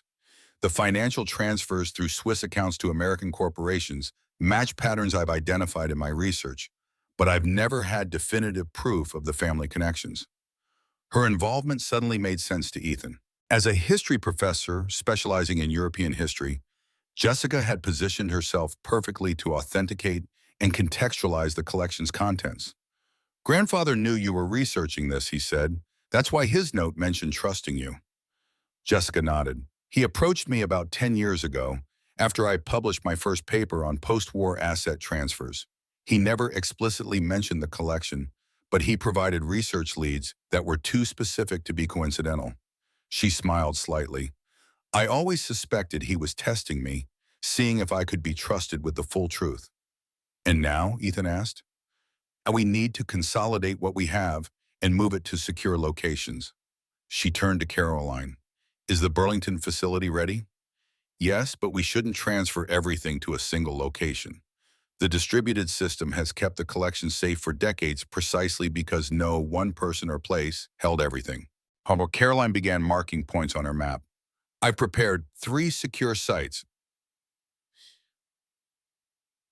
Burlington, Montreal, and a private research archive in New York with connections to my father's old network." Ethan considered their options. "The cabin's hidden room remains undiscovered for now, but that won't last. Turner and Victor are too close. We need to clear it out tonight." "Impossible," Carolyn replied. "They've established checkpoints on all roads leading to the cabin. Standard vehicles won't get through without search." "Then we don't use standard vehicles," Jessica said. Her typically reserved academic demeanor had given way to unexpected strategic thinking. "Caroline, your press credentials give you access almost anywhere, and the Forest Service fire roads connect to the eastern edge of the property." Carolyn nodded slowly. "I have a contact in the Ranger Service who owes me a favor. We could potentially move equipment through their checkpoint under the guise of environmental monitoring." "And that leaves the immediate problem," Ethan said, refocusing them. "Turner will eventually find the waterfall cache. We need to secure those documents immediately." "I'll handle that," Caroline said, already packing specialized equipment. "I can approach from the north side using the old logging routes. They're not on any current maps, but my father documented them years ago." Ethan shook his head. "Too risky alone. I'm coming with you." "And I need to return to Columbia immediately," Jessica added. "If I suddenly cancel all my classes, It will raise suspicions. I've arranged secure transport for whatever we recover, university couriers with diplomatic pouch privileges, through my department's international research program. They spent the next hour developing a detailed plan, allocating responsibilities and establishing communication protocols. Caroline's satellite phone provided secure connection to the remaining Safekeeper network, smaller now than in James's day, but still operational through dedicated second-generation members like herself. "What about Margaret?" Ethan asked as they prepared to separate. "Turner was at her store when I left. He's planning to have her removed on mental health pretexts." Caroline smiled for the first time since they'd met. "Margaret Foster has evaded the legacy hunters for 40 years. She activated her extraction protocol last night. By now, she's being transported to our safe house in Vermont." "She knew they were coming," Jessica added. "That's why she sent me the alert to drive up immediately. Margaret has contingency plans for every scenario, including her own disappearance." As they departed the fire tower, each taking separate routes toward their objectives, Ethan felt a growing sense of his place within a much larger operation. What had begun as a surprising inheritance had revealed itself as a generational mission involving dozens of committed individuals. His grandfather's legacy wasn't just the collection itself, but the network of truth keepers who had dedicated their lives to preserving it. Carolyn drove with practiced skill along forgotten logging roads, her four-wheel drive vehicle navigating terrain that would have stopped most conventional cars. They maintained silence during the journey, both scanning continuously for signs of pursuit or surveillance. "My father used to bring me to these woods when I was young," Carolyn said, eventually breaking the silence, "teaching me to recognize signs, to move without being noticed, to create and spot dead drops. I thought it was a game, special time with Dad. I didn't understand until I was 17 that he was training me to take his place." "When did you officially join the network?" Ethan asked. "After his death in 2002, a man came to the funeral, keeper number 5, Manuel Estrada. He gave me a letter my father had written, explaining everything and asking if I would continue his work." Her hands tightened on the steering wheel. "I had just finished my first year of journalism school. The choice seemed obvious. What better way to honor his memory than to use my developing skills to protect the truth?" They abandoned the vehicle in a natural depression, concealing it with branches before continuing on foot. Carolyn moved through the forest with impressive stealth for a civilian, and Ethan found himself recalibrating his assessment of her capabilities. "How many active keepers remain in the network?" he asked as they navigated a particularly dense thicket. "Officially, 3 of the originals were still alive last year. Your grandfather, Franz Müller in Switzerland, and Gabriel Cohen in Montreal. Gabriel was killed 4 months ago. Franz stopped responding to scheduled communications 3 months ago. And unofficially, second-generation members like me? 11 confirmed. We don't all know each other. Compartmentalization for security. I've personally met 4, including Margaret." Carolyn paused, listening to distant sounds before continuing. "Then there are the associates, academics, journalists, museum curators who help authenticate and preserve materials without knowing the full scope of the network. Jessica falls into that category, or did until now." They approached the waterfall cache from above, using the higher ground to survey the area before descending. No signs of human activity were visible, but both remained cautious, moving from cover to cover until they reached the stream. "Wait here," Ethan whispered, handing Carolyn his backpack. "I'll retrieve the case." He moved silently along the water's edge, senses heightened for any indication of surveillance or traps. The waterfall appeared undisturbed, the hidden cavity behind it still secure when he reached it. Using the Laborfront badge key in combination, Ethan accessed the case, confirming its contents remained intact. As he secured it in his waterproof pack, a faint metallic click echoed from downstream, the unmistakable sound of a weapon being readied. Ethan froze, then slowly raised his hands as a voice called out, "That's far enough, Mr. Wright. I'll take the case now." Sheriff Daniel Turner emerged from behind a large boulder, his service weapon trained steadily on Ethan's chest. His uniform was muddy and damp, suggesting he had been waiting in position for some time. "Interesting location for a morning hike," Turner continued, moving closer with practiced caution. "Especially after your cabin was reported broken into last night. We've been very concerned about your safety." Concerned enough to organize a county-wide search? Ethan replied, mind racing through options. He couldn't see Caroline from his position, but hoped she had maintained cover. Turner smiled thinly. Official response to credible reports of criminal activity. Now place the pack on the ground and step back. What criminal activity would that be, Sheriff? Or should I call you by your family name? Vogler? The name hit with visible impact. Turner's expression hardened, though his aim remained steady.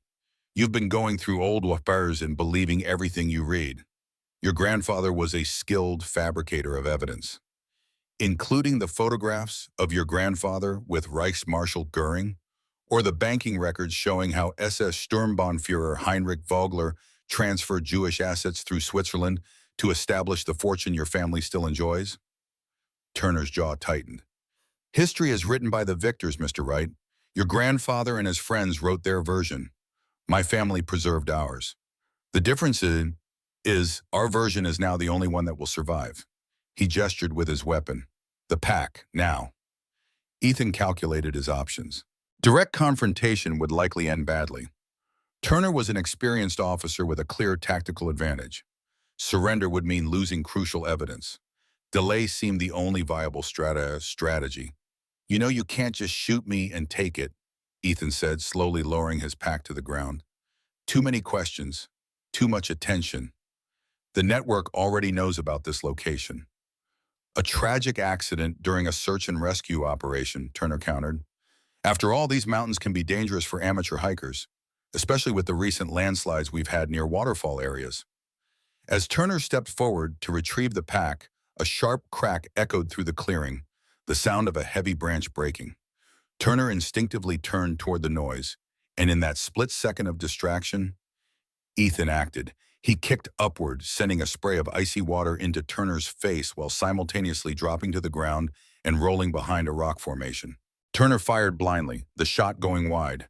Before he could adjust his aim, another distraction came, a series of camera flashes from the ridge above, momentarily blinding him. Carolyn had positioned herself with a clear line of sight, her professional camera capturing high-resolution images of a uniformed sheriff pointing his weapon at an unarmed civilian. The distraction gave Ethan the seconds he needed. He circled behind the Turner, using the sounds of the waterfall to mask his movement, and emerged on the opposite side. It's over, Turner. Every shot Caroline takes is being transmitted to secure servers. You've been documented threatening a civilian with deadly force without provocation. Turner's expression shifted from confidence to calculation. You think a few photographs will matter? Do you have any idea who you're dealing with? The legacy reaches into every level of government, media, and finance in this region. We know exactly who we're dealing with, Carolyn called down, continuing to document the encounter. The question is whether Heinrich Vogler's grandson wants to explain to a grand jury why he was threatening to stage a fatal accident for someone who discovered historical documents. Turner's gaze darted between them, weighing options, before he slowly lowered his weapon. This changes nothing. The collection will be found and eliminated. The truth you're trying to preserve died with the old men who fabricated it. That's where you're wrong, Ethan said, retrieving his pack while maintaining distance from Turner. The truth doesn't die with its witnesses. It waits to be rediscovered. They backed away slowly, Carolyn continuing to photograph Turner until they reached the cover of the trees. Then they moved quickly through predetermined escape routes, changing directions several times to ensure they weren't followed. He'll report this immediately, Carolyn said as they hurried through the forest. Every road out of the county will be watched within the hour. Then we don't use roads, Ethan replied. Not conventional ones, anyway. 3 hours later, they rendezvoused with their contact from the Forest Service, a solemn ranger named Jenkins who asked no questions as he transported them in his official vehicle through the checkpoints that had indeed been established on all major routes. Carolyn's press credentials and the ranger's authority ensured they passed without search. Once clear of the immediate area, they transferred to a delivery van with the logo of a regional environmental testing company, another contact in Caroline's extensive network. The waterfall case was secured in a hidden compartment beneath scientific equipment, while Ethan and Caroline changed into the company's uniforms. Turner will be coordinating with Victor by now, Ethan said as they drove toward Burlington. The cabin's hidden room is their primary target. Already addressed, Carolyn replied, checking her satellite phone. Jessica activated the emergency protocol before leaving. The cabin's security system will alert us to any intrusion. Security system? The cabin doesn't have... Ethan stopped as understanding dawned. Grandfather installed remote monitoring. Carolyn nodded. Upgraded 3 years ago, motion sensors, thermal imaging, and silent alerts to our secure network. If they find the hidden room, we'll know immediately. The Burlington facility turned out to be a climate-controlled storage unit within a larger archival complex dedicated to historical document preservation. Their contact, a silver-haired archivist with a Swiss accent who introduced himself only as Philippe, greeted them with the efficiency of someone accustomed to handling sensitive materials. The primary preparation area is ready, he said, leading them through security measures that included biometric scanning and multiple keycard access points. We can begin processing immediately. The processing area resembled a museum conservation laboratory with specialized equipment for document handling, photography, and digital scanning. 3 assistants in white lab coats worked at various stations, their movements precise and practiced. Philippe was Franz Müller's student, Carolyn explained quietly. He's been part of the network since the 1980s, specializing in authentication and preservation. Ethan handed over the waterfall case, watching as Philippe carefully examined its contents. The archivist's expression remained professional, but his eyes widened slightly at certain documents. These connections are even more direct than we suspected, he murmured, holding a particularly damning photograph showing Turner's grandfather receiving art and jewelry from a Nazi official. The provenance chain is impeccable. How quickly can they be processed? Ethan asked. For preliminary digitization and secure backup, 24 hours. For complete conservation, authentication certificates, and chain of custody documentation, 3 to 5 days. Philippe looked up from his examination. We've prepared for this moment for decades, Mr. Wright. Your grandfather's protocols were explicit. As the team began their work, Caroline led Ethan to a secure communication center in an adjacent room. Multiple screens displayed various feeds, the cabin from several angles, the store in Milbrook, traffic cameras on major routes leaving the county, and a news channel reporting on a multi-agency drug enforcement operation in the Hemlock Valley area. They're using the media to justify the increased law enforcement presence, Caroline explained. Standard legacy tactics create a plausible public narrative to mask their actual activities. One screen showed a real-time feed of the cabin's interior. As they watched, the front door opened, and Victor entered, followed by Turner and 2 men in civilian clothing, but with the unmistakable bearing of private security. The men with them are legacy enforcers, Carolyn said grimly, professional problem solvers. If they find anything significant, this situation escalates beyond local control. On screen, the men began a methodical search of the cabin, their movements indicating professional training. Victor directed them towards specific areas, occasionally consulting what appeared to be notes. He's had time to research, Ethan observed. Probably interviewed contractors who worked on the cabin over the years, looking for structural anomalies. The search continued for nearly 40 minutes before one of the enforcers paused near the rug covering the trapdoor. He knelt, examining the floor carefully before looking up and nodding to Turner. Within moments, they had pulled back the rug and located the hidden entrance. Now we see if grandfather's final precaution worked, Ethan said quietly. The men on screen had opened the trapdoor and were descending into the hidden room. For several minutes, the camera angle showed only the open hatch with occasional movement visible below. Then Turner emerged, his expression a mixture of triumph and confusion as he handed something to Victor, the ledger documenting the collection. The others followed, carrying several boxes and containers. Their conversation wasn't audible, but their body language suggested they had found significant materials, yet were uncertain about something.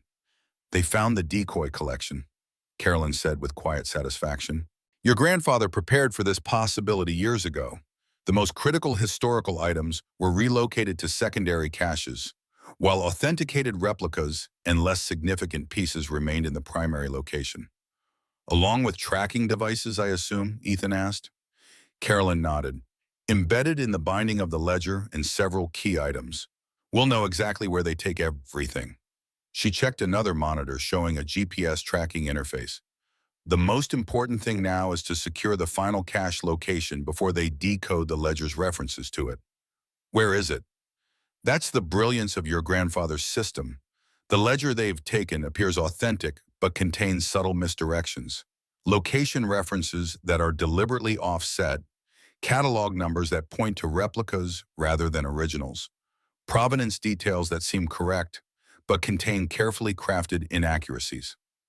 And the real location? Carolyn hesitated, then made a decision. It's not a physical location at all, not in the conventional sense. The final cache is a person. Ethan's surprise must have shown on his face. The most critical documents, the ones that could not under any circumstances be lost, were entrusted to a living keeper. Someone so unlikely, so completely outside the legacy's field of view, that they would never be suspected. She met his gaze directly. Your ex-wife, Rebecca. The revelation struck Ethan like a physical blow. Rebecca had been a conservator at the National History Museum where he had worked. Their shared passion for historical preservation had initially brought them together. Their divorce 6 months earlier had been amicable but distant, the result of gradually diverging priorities rather than any specific conflict. That's impossible, he said finally. She never met my grandfather. They spoke once by phone years ago. That's what you were meant to believe, Carolyn replied. James arranged a private meeting 3 years ago after determining your marriage was likely to end. But while Rebecca's professional credentials were still beyond question, he needed someone with conservation expertise who would eventually be separate from you but not hostile. Someone the legacy would never connect to the Safekeeper network. She never said anything. She was instructed not to, even to you, especially to you. Your genuine ignorance of her involvement was her primary protection. Carolyn checked her watch. We need to contact her immediately. Once Turner and Victor realize they have replicas, they'll expand their search parameters. Ethan struggled to process this final layer of his grandfather's strategy. The old man had anticipated not just the threat to the collection, but the specific personal circumstances that would create an ideal hidden keeper. It was simultaneously brilliant and deeply unsettling. Rebecca moved to Boston after our divorce, he said finally. She's working for the Massachusetts Historical Society. Perfect professional cover, Carolyn noted, already establishing a secure communication channel. Turner's authority ends at the state line, and the legacy operates through local influence networks. They have less established presence in academic institutions with public oversight. As Caroline worked to establish contact, Ethan watched the monitors showing Turner and his team loading the decoy materials into vehicles. Their conversation had become more animated, with Victor repeatedly consulting the ledger, while Turner spoke urgently into his radio. They're starting to suspect something's wrong, Ethan observed. The collection is too small for what they expected. It won't take them long to realize they've been deceived. Carolyn handed him a secure phone. We need to move Rebecca and the final cache materials to our New York facility immediately. Jessica's already there, preparing the academic cover for their integration into legitimate historical research. Ethan took the phone, momentarily hesitating as the full weight of the situation settled on him. In the span of days, his understanding of his family, his past, and his own place in the world had fundamentally transformed. He was now the inheritor not just of a collection, but of a mission spanning generations. Making the call, he said, dialing the number Caroline had provided. Let's finish what my grandfather started. The secure line connected with a soft click, followed by 3 seconds of silence before Rebecca's voice came through. Professional, guarded, and instantly familiar to Ethan, despite the months since they'd last spoken. Authentication required, she said, bypassing any greeting. Feldkirch, 1945, Ethan replied, using the code he now understood was far more significant than a simple historical reference. A pause, then her tone softened slightly. Ethan, I've been expecting your call. Caroline's network alerted me to the situation in Hemlock Valley. You knew about all of this. It wasn't a question. Not until after we separated, Rebecca answered. Your grandfather contacted me 3 months before our divorce was finalized. He was remarkably well informed about our relationship status. Ethan couldn't help a small, rueful smile. James Wright's intelligence gathering had apparently extended to his grandson's marriage. We need to move the materials you're holding. Immediately. Already in progress. I received the preliminary alert 12 hours ago and initiated Protocol 7. Her voice carried the precise efficiency that had always characterized her professional work. The primary documents are secured in specialized transport containers. My official departure for a conservation conference in Montreal provides cover for the next 72 hours. Caroline, monitoring the call, nodded with approval. Ask about surveillance, she whispered. Have you noticed any unusual attention? People watching your apartment or office? Unexpected inquiries about your work or schedule? Nothing obvious, Rebecca replied. But I'm following full counter-surveillance protocols, varied routes, regular device sweeps, the works. Your grandfather's training was quite thorough. The reference to training caught Ethan by surprise. He trained you personally? 6 weekends over 3 months. Electronic and physical document preservation, encryption systems, counter-surveillance, and emergency protocols. A hint of admiration entered her voice. He was remarkably sharp for a man in his 90s. Said I reminded him of Margaret Foster in her younger days. Caroline gestured for Ethan to hand her the phone. Rebecca, this is Caroline Cleary. We've identified a potential exposure risk through Ethan's brother-in-law, Victor Reed. He's accessed financial and travel records through his banking position. If he thinks to check Ethan's past connections, he won't find anything, Rebecca interrupted confidently. The separation of our professional and personal finances was completed months before James approached me. On paper, I'm just an ex-wife with no ongoing connection to Ethan or the Wright family. Nevertheless, we should accelerate the timeline. The legacy enforcers with Turner are top tier. If they determine the cabin collection is mostly replicas, they'll expand their search parameters dramatically. Understood. I can be at the New York facility by midnight. Jessica has already arranged the academic credentials and research authorization. Carolyn provided final coordination details before ending the call. As Ethan processed this latest revelation, the surveillance monitor showed new activity at the cabin. Turner and his team loading the last of the hidden room's contents into their vehicles, expressions grim and movements increasingly urgent. They've realized something's wrong, Carolyn observed. The tracking signals show they're separating the materials, dividing them between multiple vehicles. Standard counter-surveillance tactic, Ethan noted. They suspect the items might be tracked. But they don't know which ones, Carolyn replied with a small smile. We've got transmitters in 37 different pieces, each on a different frequency. They can't block them all without specialized equipment. One of Philippe's assistants entered with a tablet displaying real-time authentication results from the waterfall cache documents. Initial verification confirms these are originals, not copies. Spectroscopic analysis of the paper and ink corresponds to the appropriate historical periods. The photographic materials show expected silver halide degradation consistent with their purported age. What about the most critical documents linking Turner's family to Nazi officials? Ethan asked. Authentic beyond reasonable doubt. The handwriting matches verified samples from Heinrich Vogler in the Bundesarchiv. The financial records correlate with known Swiss account numbers from the post-war period. The assistant handed Caroline the tablet. These would stand up to any forensic examination. Caroline nodded with satisfaction. Prepare them for secure transport to New York. They'll form the cornerstone of the academic research collection Jessica is assembling. As the assistant departed, Ethan studied the GPS tracking display. The vehicles containing the decoy collection were moving in different directions. 2 heading south toward the interstate, 1 moving west toward the county line, and 1 remaining stationary at what appeared to be Turner's department headquarters. They're playing it smart, he observed, distributing the materials to complicate any recovery attempt. It buys us time, Caroline replied. Every hour they spend analyzing replicas is an hour we use to secure the originals. She checked her satellite phone. Our transport to New York leaves in 40 minutes. Philippe will oversee the remaining processing here. As they prepared to depart, Ethan paused before one of the monitors showing the exterior of his cabin. The place that had initially seemed like a worthless inheritance had proven to be the gateway to an extraordinary legacy. Whatever happened next, the simple life he had imagined rebuilding there was no longer possible. Will they burn it? He asked quietly. Carolyn followed his gaze. Possibly. The legacy often eliminates evidence through controlled fires. natural-looking accidents that destroy both materials and the locations that house them. She placed a hand briefly on his shoulder. But they'll find nothing of real value there now. Your grandfather's actual legacy is already secure. The journey to New York took place across multiple vehicles and transport methods.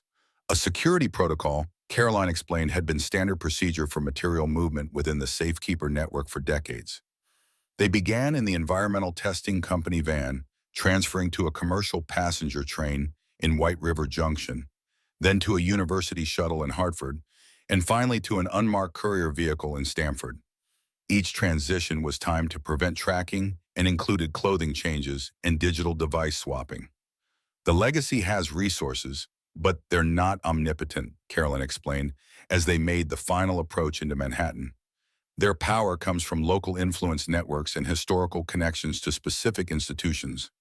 Academic settings, particularly those with international oversight, represent relative blind spots in their surveillance capabilities. By mid-evening, they arrived at an unassuming academic building in Manhattan's Upper West Side, its stone facade bearing the name Institute for Historical Research and Preservation. The six-story structure was wedged between larger university buildings, its modest appearance offering no hint of its true significance. A legitimate research institution, Caroline explained as they passed through sophisticated security measures at the entrance. Established in 1978 with funding from three former safekeepers who had accumulated considerable wealth, it maintains respected academic credentials while providing cover for our most sensitive preservation work.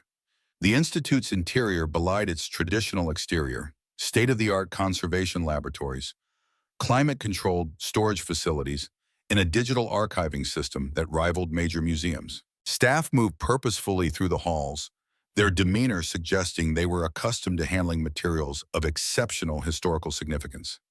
Most employees believe they're simply working for an elite historical research center, Carolyn whispered as they passed a group of young conservators examining a document under specialized lighting. Only the department heads and security personnel know the Institute's full purpose. Jessica greeted them in a conference room dominated by a large digital display showing the real-time tracking of the decoy collection components. Her academic reserve had fully given way to operational focus. She wore practical clothing rather than her usual professional attire, and her hair was pulled back in a tight ponytail that emphasized the determination in her expression. Turner and Victor have taken the bait, she reported without preamble. They've transferred the materials to a private facility outside Albany for analysis. Their experts have likely already determined that many pieces are replicas, but the mixture of authentic secondary items will slow their assessment.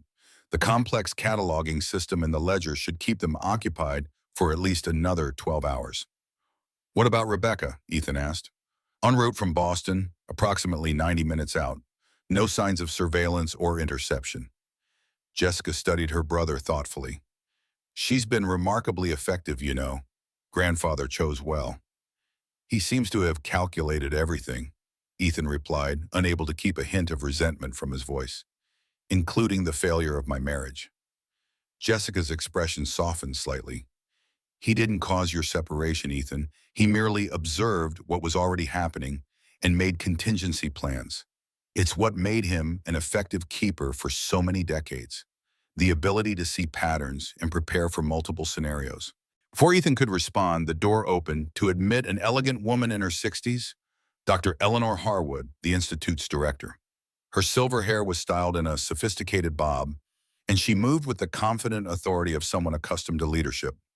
Carolyn quickly explained that Dr. Harwood was the daughter of Safekeeper Number 4, a British intelligence officer who had been among the original 12. The integration preparations are complete, Dr. Harwood announced, her crisp British accent confirming her heritage. When Ms. Cleary's materials arrive from Burlington and Ms. Wright delivers her portion, we'll have reconstituted approximately 87% of the original collection. And the remaining 13%, Ethan asked? Lost over the decades to various compromises and necessary sacrifices, she replied matter-of-factly. Your grandfather traded several significant pieces to save your father's life after a car accident in 1982, medical treatment that wasn't officially available but that certain individuals could arrange in exchange for historical items of particular interest to them. This revelation struck Ethan deeply. The family had always described his father's recovery as miraculous after the devastating accident.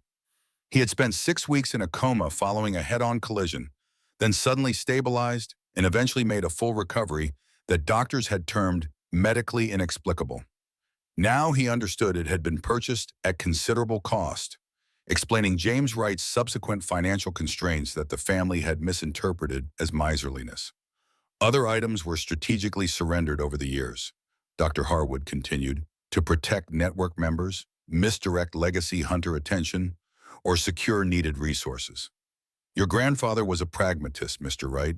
He understood that preserving everything was less important than preserving the most crucial evidence.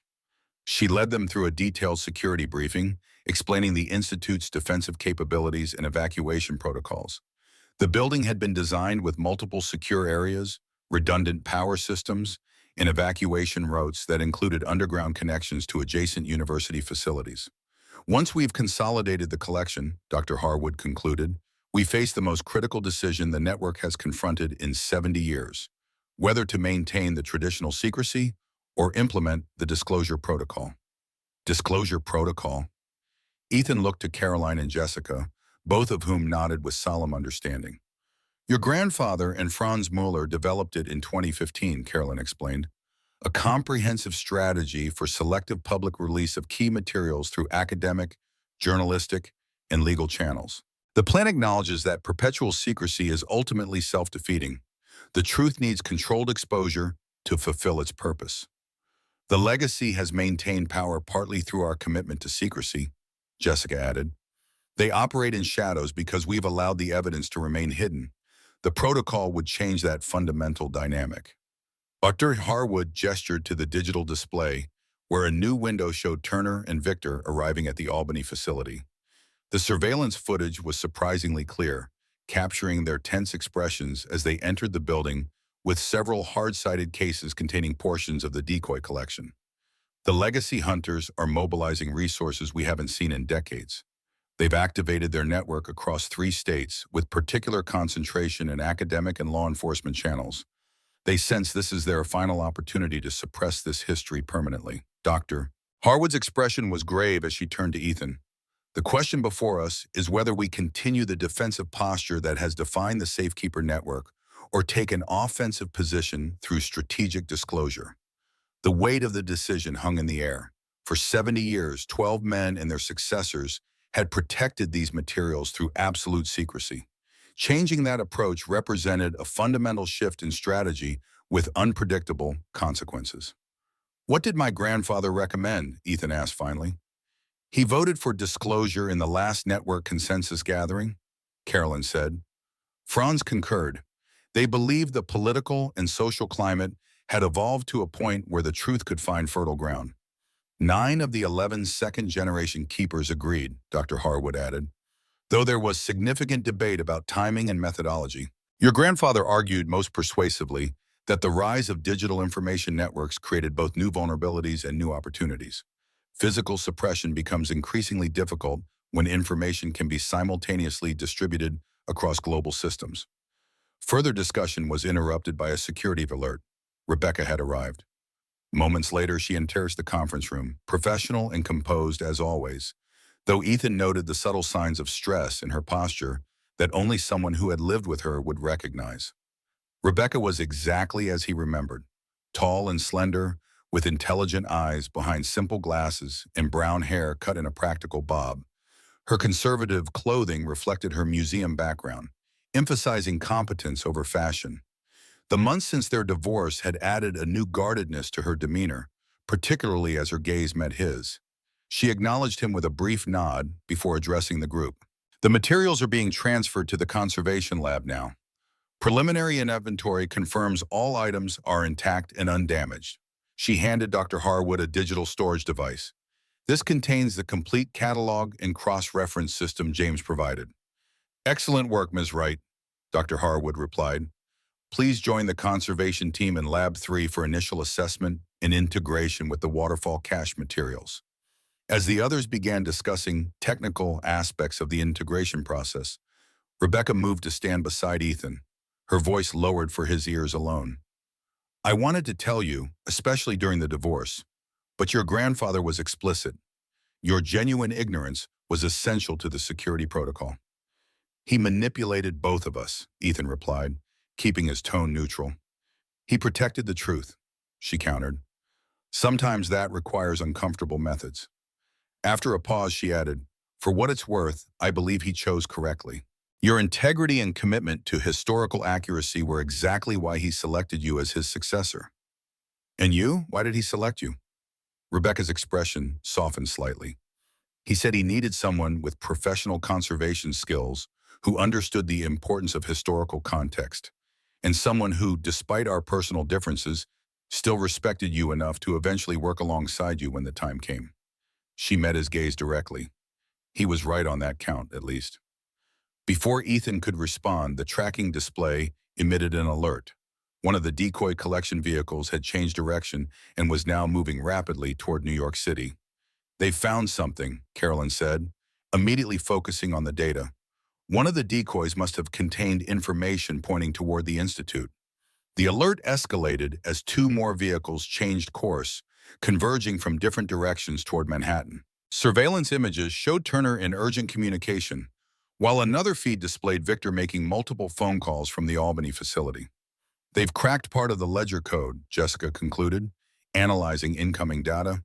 The replicas were convincing enough to pass initial inspection, but their authentication team must have identified inconsistencies in the provenance documentation. Dr. Harwood immediately activated an internal security protocol, her voice calm but authoritative, as she issued directions through the building's communication system. Initiate preservation scenario 3, all critical materials to secure storage, research staff to secondary locations, security personnel to positions Alpha through Delta. The room transformed as hidden panels opened to reveal advanced security stations. Staff who had appeared to be academic researchers moments before now moved with the coordinated efficiency of a trained security detail. Displays showed various institute levels, with red indicators tracking the movement of critical materials toward what appeared to be reinforced storage areas. The Institute has contingency plans for exactly this scenario, Jessica explained, already gathering critical documents. The collection will be secured in a specialized vault 2 levels below us. The Legacy may suspect our location, but they can't access the materials without drawing the kind of public attention they've spent decades avoiding. What about us? Ethan asked. We need to implement the first phase of the disclosure protocol immediately, Carolyn stated firmly. It's our best defense now. Once the information begins controlled release through multiple channels, the Legacy loses their primary motivation for pursuit. Their entire strategy depends on suppression, Rebecca added, joining the conversation. If the material is already in circulation through respected academic and journalistic channels, they can't eliminate it by targeting us or this facility. Dr. Harwood nodded agreement. Prepare the media packages, priority documents to the designated journalists, academic papers to the university contacts, and legal evidence to the 3 law firms specified in the protocol. She turned to Ethan. This was always the eventual outcome your grandfather envisioned. Not just preservation, but strategic revelation when the moment was right. The Institute erupted into carefully orchestrated activity. In a secured communications center adjacent to the conference room, specialists began transmitting carefully prepared digital packages to dozens of pre-established contacts worldwide. Each recipient would receive a portion of the evidence, enough to be significant but not so comprehensive that any single interception could compromise the entire disclosure. The distribution system uses a modified blockchain verification protocol, explained a young technician as Ethan observed the process. Each recipient must authenticate receipt, allowing us to track successful transmission while maintaining plausible deniability about the sender's identity. In the conservation laboratory, Rebecca worked alongside the Institute's specialists, integrating her portion of the collection with the materials from the waterfall cache. Her movements were precise and confident, revealing the training James Wright had provided in her own professional expertise. Your ex-wife is quite remarkable, Dr. Harwood commented, joining Ethan as he watched through the laboratory's observation window. She absorbed James's training more quickly than any second-generation keeper we've encountered. He spoke very highly of her capabilities. He seems to have seen potential in her that I missed, Ethan replied. Dr. Harwood studied him thoughtfully. Perhaps. Or perhaps he simply recognized that different talents serve different purposes. Your skills in analysis and authentication complement her expertise in preservation and documentation. Together, you form a more effective team than either alone, regardless of your personal history. As the Institute's staff executed their well-rehearsed procedures, Ethan found himself standing before a glass display case being prepared for transport to the vault. Inside lay the modified German Labor Front badge, the authentic piece deliberately altered to appear counterfeit, that had served as the key to the waterfall cache. Beside it, carefully preserved, was the photograph of James Wright and Franz Müller, shaking hands in Feldkirch, 1945. The image captured the essence of the entire Safekeeper mission. Former enemies united by a commitment to truth that transcended national loyalties and ideological divisions. In that moment, Ethan fully embraced the legacy he had inherited, understanding that his grandfather had been preparing him for this role throughout his life. The summers spent learning codes and historical context, the emphasis on verification and authentication in his education, the encouragement toward military intelligence work and later museum curation. All had been deliberate preparation for this moment when the fate of a 70-year mission rested partly in his hands. Rebecca joined him at the display case, her professional demeanor momentarily softening as she too studied the photograph. Your grandfather told me something when he first recruited me. He said history isn't just what happened in the past. It's the ongoing conversation between generations about what matters and why. She glanced at Ethan before returning her gaze to the image. These men believed some truths were worth protecting at any cost. And now we're changing their strategy completely, Ethan observed. Not completely. We're fulfilling it. James and Franz always knew secrecy was only a temporary necessity. They preserved these materials not to hide them forever, but to ensure they would survive until they could safely emerge. She met his gaze directly. That time is now. The Institute's communication system announced that vehicles matching Legacy Hunter operational profiles had been identified approaching Manhattan from the north.